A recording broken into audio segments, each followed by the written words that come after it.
Bapak, Ibu, saudara-saudari sekalian yang terkasih di dalam Tuhan, ada ungkapan tajamnya pisau paling-paling kalau kita teriris hanya sampai di rumah sakit. Tapi tajamnya lidah akan menghantar kita, akan menghantar seseorang sampai ke akhir hayat. Itu berarti saudara-saudari, hal-hal yang lahiria membuat seseorang masih bisa diperbaiki. Tetapi ketika hal itu berasal dari hati, dari batin, itulah yang perlu membutuhkan waktu untuk diperbaiki.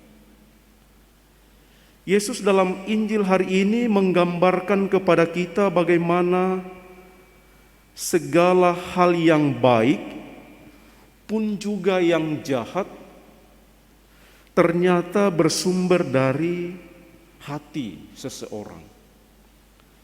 Dan karena itulah orang mengatakan bahwa di hati itulah menjadi pusat hidup manusia. Kalau hatinya telah rusak, maka sebenarnya hidupnya tidak ada lagi.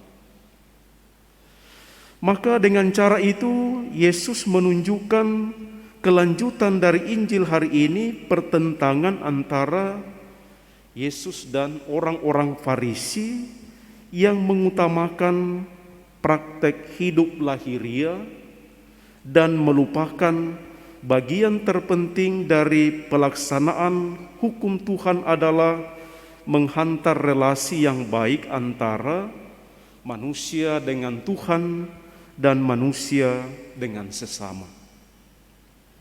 Injil hari ini memberi inspirasi kepada kita bahwa membangun hati, memperbaiki hati yang benar, merawat hati kita tetap menjadi sumber kebaikan, dibutuhkan kunjungan kepada yang mempunyai hikmat kebijaksanaan.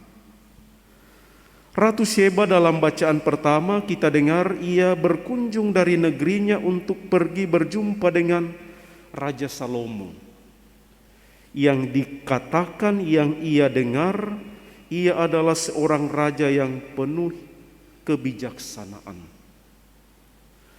Kita mencari waktu, kita mencari tempat untuk merawat hati kita dengan mencari dan berjumpa dengan Tuhan. Ratu Sheba dikatakan tadi membawa apa-apa yang mahal, membawa berbagai macam persembahan, membawa berbagai macam batu pertama, bahkan juga membawa pengawal-pengawalnya hanya untuk pergi berjumpa dengan Salomo.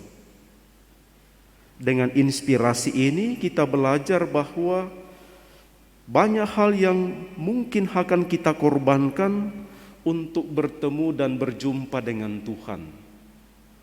Banyak hal yang harus kita berikan supaya kita berjumpa dengan Dia, sumber kebijaksanaan kita.